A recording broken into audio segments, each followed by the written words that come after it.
Iruñako 7 ikastetxek aurkeztu dituzte beren ikaskuntza zerbitzuko proiektuak, zeinei esker ikaslek komunitate zerbitzuak eginez ikasi baitute.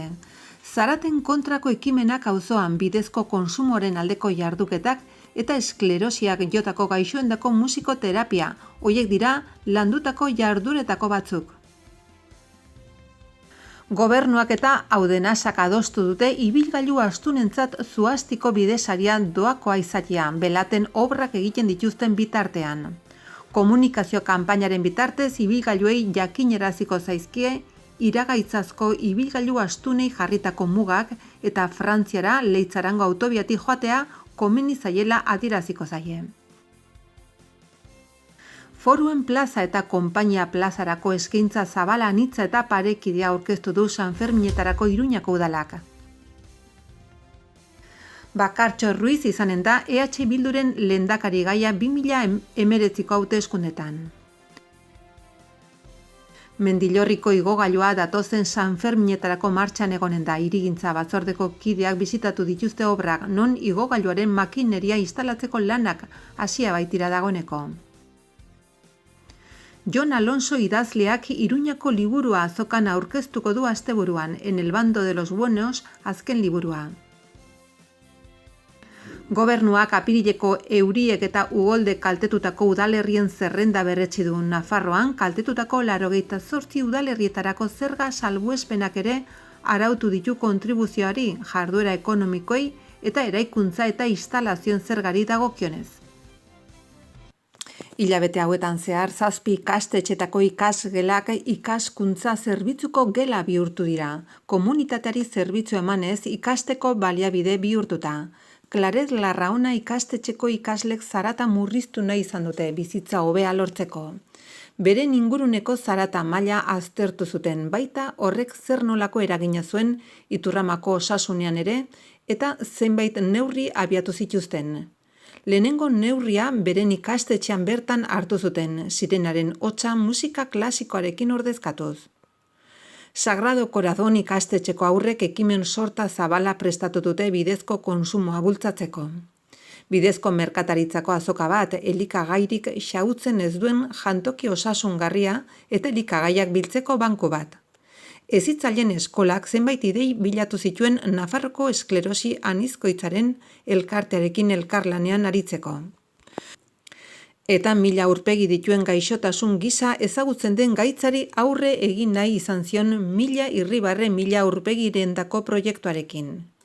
Ikastetxeko horretarako ikaslek musikoterapia saioak sortu zituzten eta 11etakoak prestatu eta hitzaldiak eman zituzten gaixotasuna ikusgai egiteko.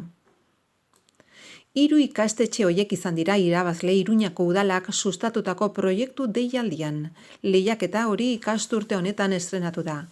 Xede hartuta horrelako ikaskuntza mota bultzatzea hirian, balio handia sortzen duelako, bai hiriarendako oro har, bai ikaslendako. Programa honetan irakasle eta ikasleek hezkuntza proiektuak prestatu eta abiatzen dituzte. Halako moduan, non komunitateari begirako zerbitzu bat ere txertatzen baitute hiri osoan ikusgai egiteko beren gizalegezko konpromiso solidarioa. Asteazkenean Kondestablearen jauregiko ekitaldi aretoan proiektuen amaierako aurkezpena egin da eta ekitaldian parte hartu dute proiektuak gauzatu dituzten 7 ikastetxetako ikasle eta irakaslek. Kultura eta hezkuntzako zinegozio ordezkaria Maider Beloki, alorreko zuzendaria Maitena Muruzabal eta hezkuntzako udal teknikaria Jose Manuel Santana bertan izan dira. Hauek dira parte hartu duten 7 ikastetxeak, Claret Larraona, San Juan de la Cadena, Sagrado Corazón ikastetxea, Hijas de Jesús ikastetxea, Hezitzaileen eskola, Inmaculada Lanbide Heziketako ikastetxea eta Julio Caro Baroja. Aurren kategorian Claret Larraona eta San Juan de la Cadena ikastetxek eskuratu dituzte sariak, DBH eta Batxilergo kategorian Sagrado Corazón eta Hijas de Jesús ikastetxek egindako lana goraipatu da. Eta Lanbide Heziketan Hezitzaileen eskola eta Inmaculada zentroek egindakoa.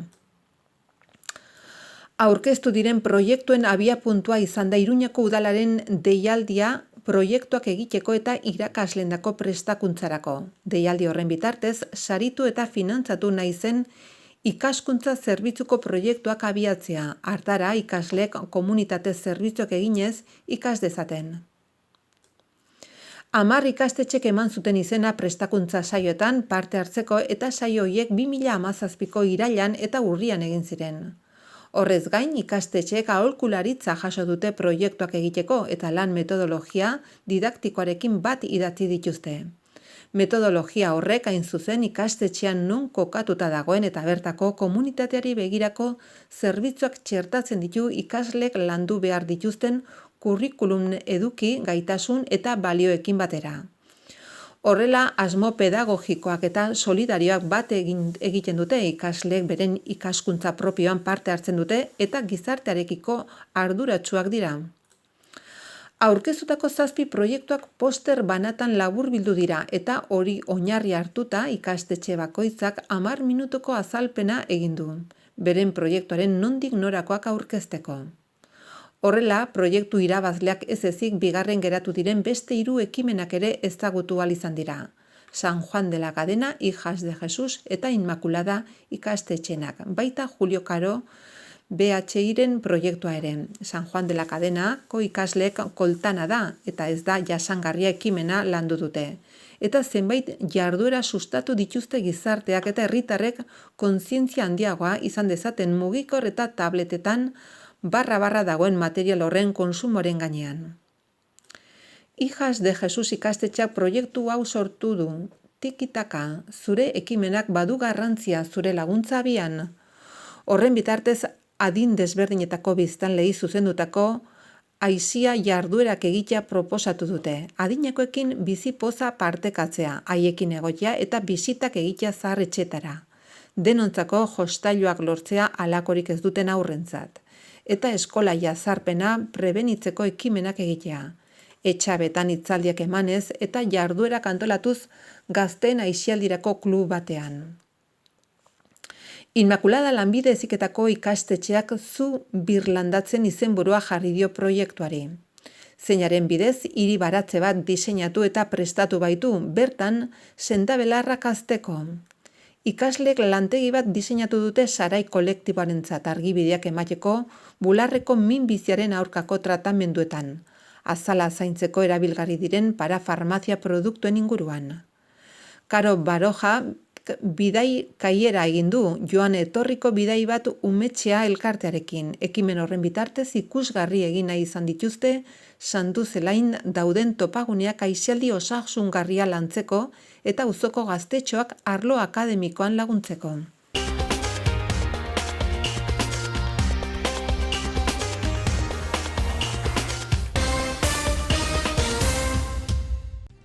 Nafarroko gobernuak akordioa egin du Audenasarekin AP15aren enpresa emakidunarekin ibilgailu astunei Sarasako zoaztiko bidesarea ordaindu gabe igarotzen uzteko. Zirkulazioaren 2 noranzkoetan Belateko eta Almandozeko tunelak egokitzeko obrak irauten duten bitartean. Obrak astelehenean ekainaren 4an hasiko dira.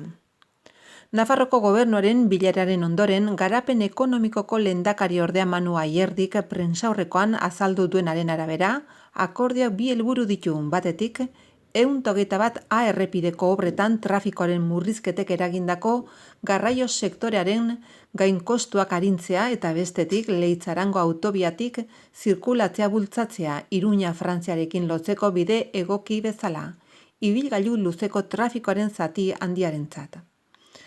Modu horretan gobernuak enpresa emakidunari proposatu dio ekaina eta azaro artean ibilgailu astunentzako deskontu osagarria jartzea, hau da, Sarasako bidesarian 4 ardatzeko edo gehiagoko ibilgailuen azken preziorik ez aplikatzea.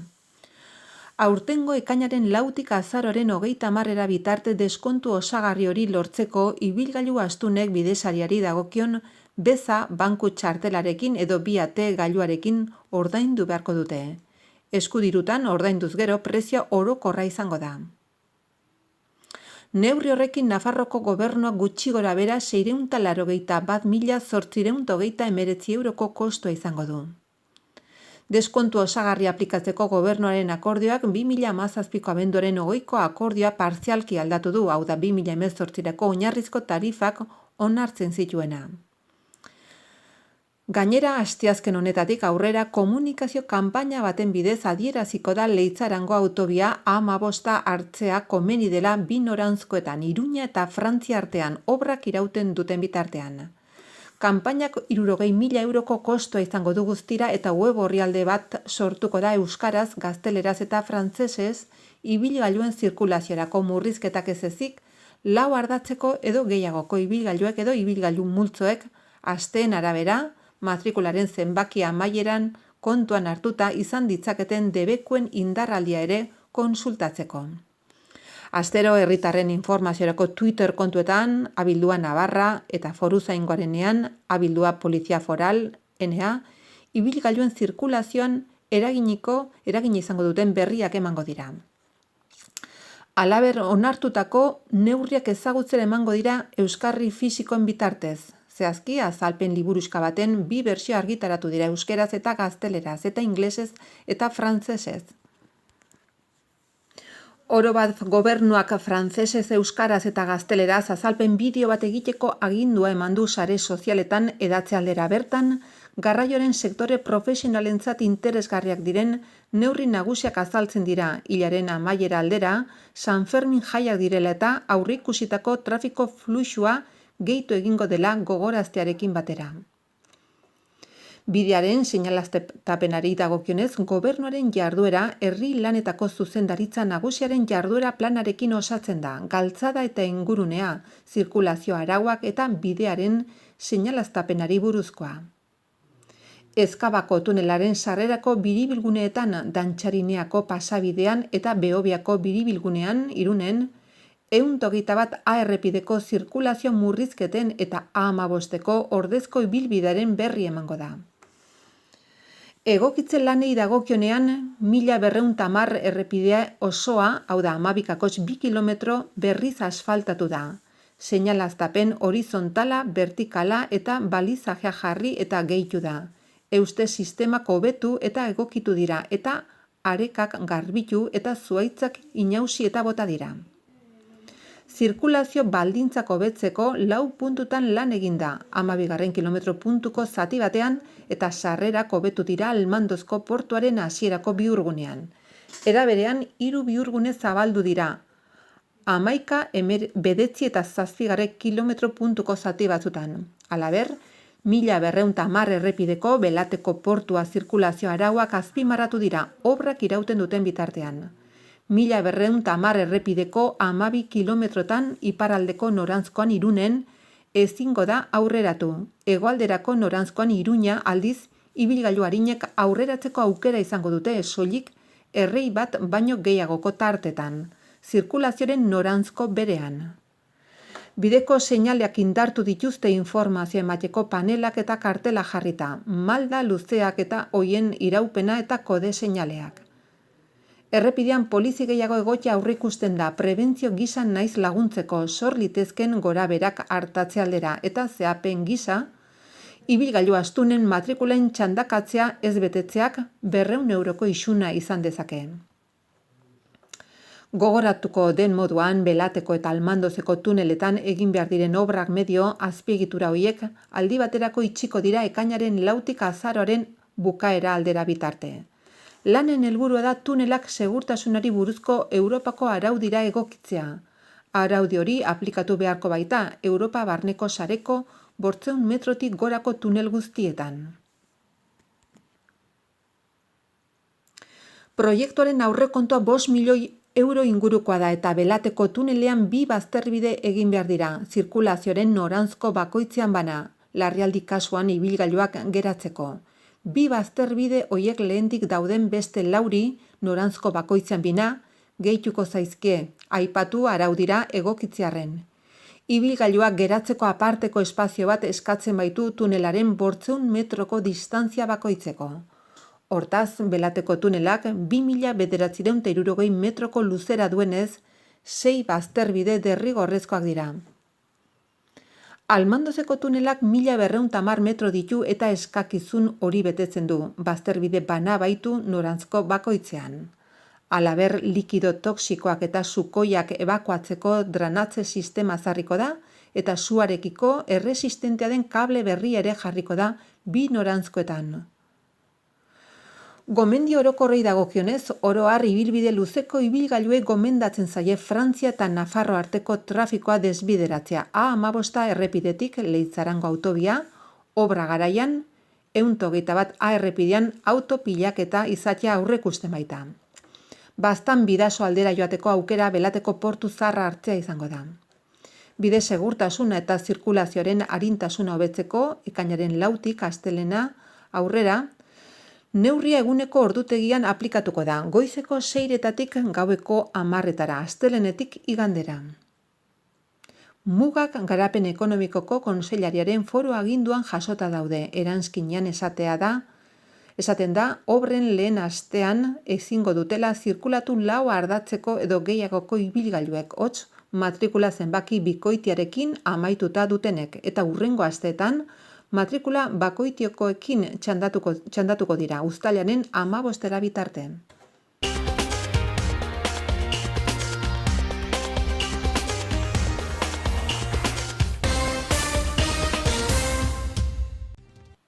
Hamabi eta 17 urte bitarteko gazteentzako Foruen plaza jaiaren puntu garrantzitsuena bilakatuko da San Ferminetan. Adin tarte horretako gazteentzako eremu alternatiboa eskaini nahi izan du Iruñako udalak. Hasierako musika filosofia mantenduko da konpainia plazan eta hasiko dira Jazz Fermin jazz zikloaren kontzertu ezberdinekin. Maider Beloki udaleko kultura eta hezkuntza zinegotzia, Ester Kremaes garapen komunitarioko zinegotzi ordezkaria, Maitena Muruzabal kultura eta hezkuntza zuzendaria eta Garbine Bueno udal teknikariak aurkeztu dute Foruen plaza eta konpainia plazako San Ferminetako eskaintza. Bietan emanaldiak arratsaldez izanen dira, 8-etatik 10-etara edo 10-territara, eta gauez 11-territatik aurrera. Publiko zabalari iristeko asmoz eskaintza anitzaren apostu egin dute berriro ere. Horregatik bertako nazioarteko artistak izanen dira. Emakume eta gizonezko artisten presentzia orekatzeko ahalegina egin du udalak. Artista gazteentzako erakusleioa izatearen aldeko apostua ere egin dute. 220.000 euroko aurrekontua dute bi programazioek, iaz baina 15,7 gehiago.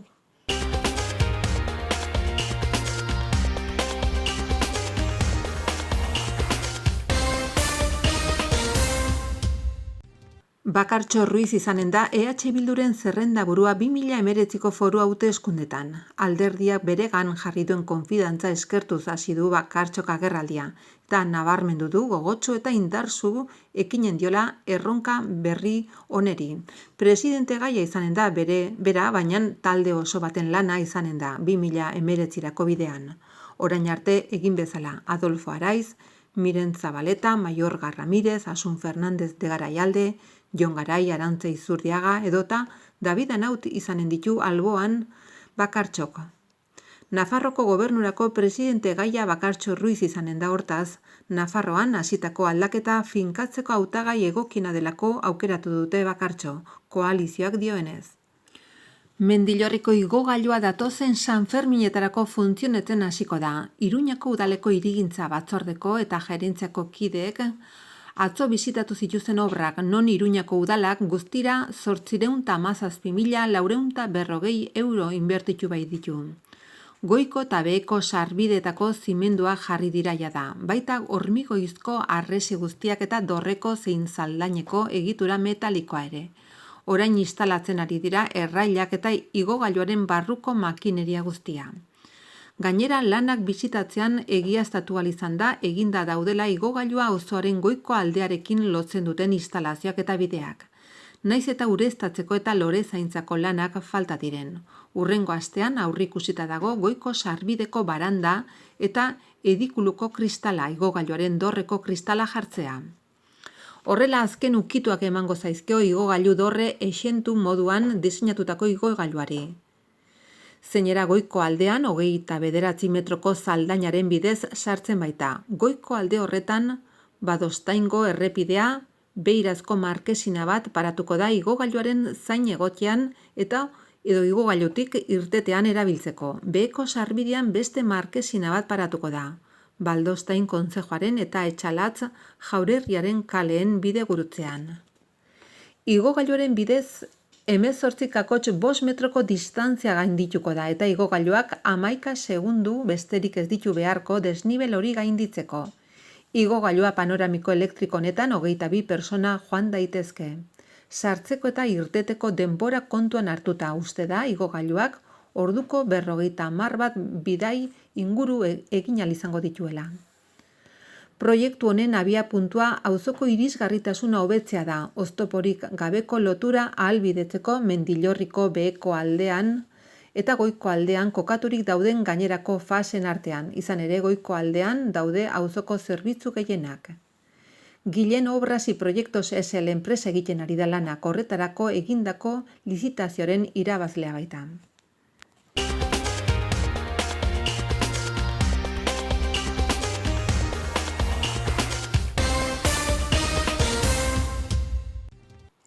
Jon Alonso idazleak En el bando de los buenos azken liburua aurkeztuko du larunbatean Iruñeko liburu azokako karpan. Protagonista Enekoitz Ramirez Lanbas eta kidegoia preso oia arte, salerosle oia eta lapurra orain. Taldetxo batekin euskal jatetxerik onenetan lapurretan ari da, baina negozioa zeharo okertu da norbaitek euskal sukaldaritzaren etorkizuna den Kepa Pedrotegi sukaldaria hiltzen duenean. Gau horretan Pedrotegiren jatetxean afaldu zuen Enekoitzi egotziko diote hilketa eta salaketa horretaz libratzeko bidean abokatu sukaldaritza kritiko, polizia eta bestelako jendilajearekin nahastuko da, baina haren zorritxarerako oraingoan zintzoen aldean. Jon Alonso idazlea biologian lizentziaduna, euskara irakaslea da izandakoan gaur egun itzultzailea. 1985ean Mikel Zarate saria jaso zuen idiaren eraman handiaz saiakeragatik.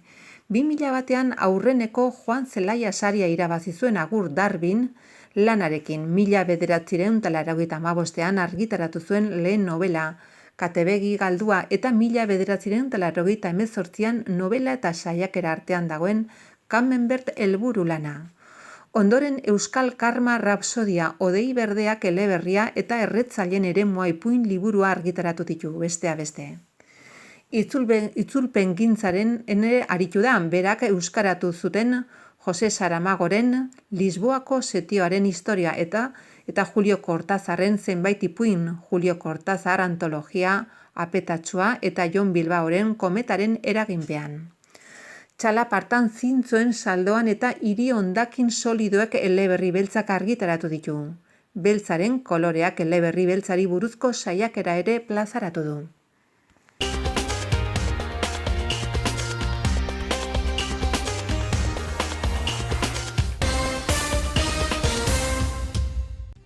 Nafarroko gobernuak landagarapen, ingurumen eta toki administrazioko konseilariak foru agindua berretsi du asteazkeneko saioan.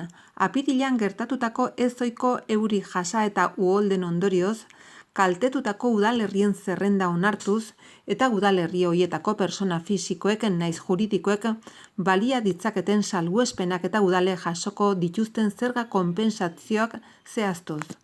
Gobernuaren onarpen hau uholde haize eraunsi naiz bestelako fenomeno meteorologikoen ondoriozko hondamendiek kaltetutako personei eman beharreko arreta eta laguntzari buruzko foru legearen arabera.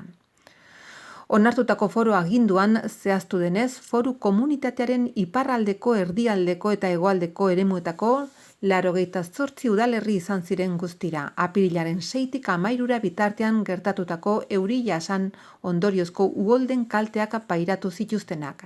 Hauexek dira, Zare, Ibar, Goiti, Orbaizeta, Orbara, Lerga, Irunberri, Auritz, Abaurregaina, Izagaondoa, Ledea, Lizoain, Arriasgoiti, Elo, Unziti, Urroz, Galipentzu, Villafranca, Caparroso, Kaseda, Marcilla, Mélida, Murillo, Elkuende, Santa Kara, Alsasu, Arakil, Arbizu, Arruazu, Bakaiku, Ziordia, Etxarriaranaz, Uarte Arakil, Irañeta, Iturmendi, Lakuntza, Olasti, Urdiain, Itza, Ollo, Artazu, Belaskoain, Berbintzana, Burlata, Ziritza, Etxarri, Etxauri, Ezkabarte, Falces, Funes, Girgilao, Uarte, Larraga, Mañeru, Mendigorria, Milagro, Miranda de Arga, Oltza, Zendia, Iruña, Azkoien, Gares, Bidaurreta, Tarrabia, Zabaltza, Cortes, Buñuel, Ribaforada, Fustiñana, Cabanillas, Fontellas, Tutera, Arguedas, Valtierra, Castejón, Cadreita, Azagra, San Adrián, Lodosa, Estella, Carcar, Andosilla, Lerín,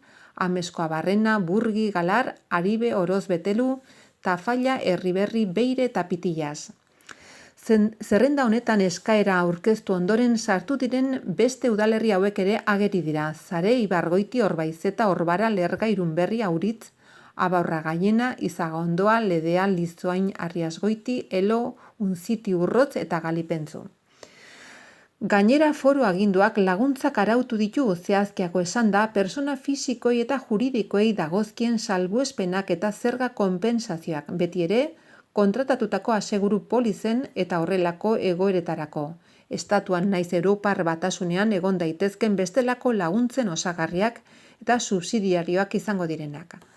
Hartara, kaltetutako ondasun higiezinen kasuan salbuespena jarduera ekonomikoen gaineko zergan eta eraikuntza, instalazio eta obren gaineko zergan aplikatuko da. Kalteari dagokion portzentajearekin. Nafarroko gobernuak zerga konpensazio eginen die, toki erakundei neurri honen ondorioz kobratuko ez dituzten zergengatik. Zerga salbuespenez profitatu nahi duten persona fisikoek eta juridikoek eskaera egin beharko dute dagokien udalaren aurrean 2018ko urriaren 31 baino lehen.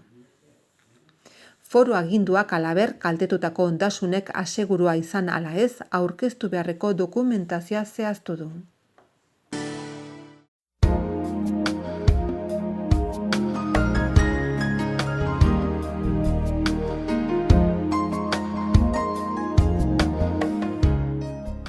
Zerua tarteka lainotsu egongo da, zaparrada txikiren bat bota dezake, zenbait tokitan ertaina eta trumoitsua, probabilitate handiagoarekin egunaren bigarren partean. Norabide aldakorreko haize ahula ibiliko da, mendebal osagaia nagusituz.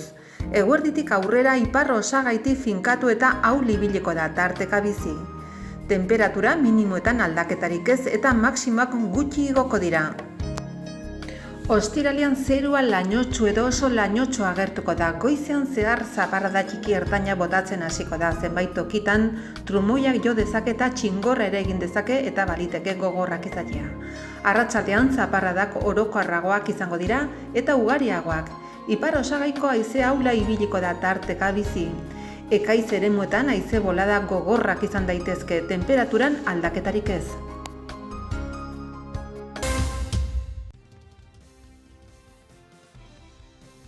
Iruñako 7 ikastetxek aurkeztu dituzte beren ikaskuntza zerbitzuko proiektuak, zeinei esker ikaslek komunitate zerbitzuak eginez ikasi bai dute. Zaraten kontrako ekimenak auzoan bidezko konsumoren aldeko jarduketak eta esklerosiak jotako gaixoendako musikoterapia, horiek dira landutako jarduretako batzuk. Gobernuak eta Audenasak adostu dute ibilgailu astunentzat zuhastiko bidesaria doakoa izatea, belaten obrak egiten dituzten bitartean. Komunikazio kanpainaren bitartez ibilgailuei jakinaraziko zaizkie iragaitzazko ibilgailu astunei jarritako mugak eta Frantziara Leitzarango autobiatik joatea komeni zaiela adiraziko zaie. Foruen plaza eta konpainia plazarako eskaintza zabala anitza eta parekidea aurkeztu du Sanferminetarako Iruñako udalak. Bakartxo Ruiz izanen da EH Bilduren lehendakari gaia 2019ko hauteskundetan.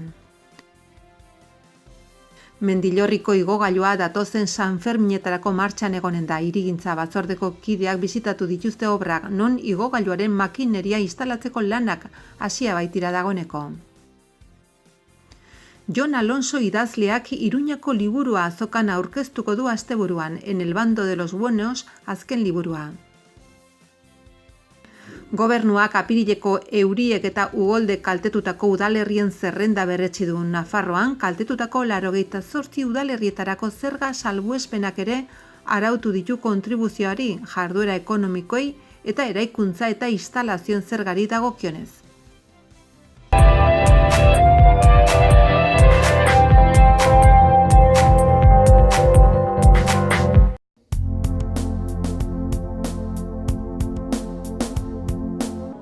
Gorritxon atsedenerako sistema hoberenak eta loaldi egoki batendako beharrezkoak diren produktuak aurkituko dituzu. 40 urte daramatzagu punta-puntako materialak eta marka hoberenak bezeroaren eskura jartzen. Deskansatzeko sistemetan aditua gara, sofak, koltsoiak, somierrak. Hurbildu eta eskuzabali jasoko zaitugu. Iruña, Gorritxo.